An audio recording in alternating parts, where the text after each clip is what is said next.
এত দুঃখের সময় আমার কাছে আসবে না তো কোথায় যাবে? মায়ের এক বক্তব্য। কখন বলছেন?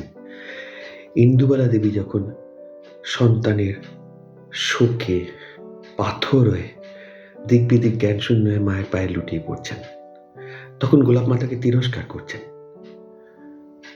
এবং তিনি পিছিয়ে পড়ছেন লজ্জায়, ভয়ে, অপমানে, একটা সংকোচে। মা কিন্তু এগিয়ে এলেন।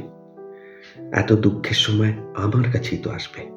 সত্যি তো, চেতনার প্রাণকেন্দ্রে যেন একটা চাবুকের মতো আঘাত। আমরা মায়ের সন্তান। এই যে প্রবল নিকষ কালো আঘাত দুঃখের মতো বারবার বুকে আঘাত আনে। কার কাছে যাব? অনিশ্চিত সম্পর্কগুলোর কাছে যাব? একমাত্র মা। মা আমাদের দুঃখকে শুষে নেন। আমাদের সেই পরম আদরের মা, যার মুখখানি দেখলেই মনের সব কষ্ট দুঃখ দূর হয়ে যায়। খুব কষ্ট, খুব দুঃখ হলেও ভয় পাই না। চরম আঘাত এলেও জানি আমার একজন মা আছেন, তিনি আমায় ঠাঁই দেবেন।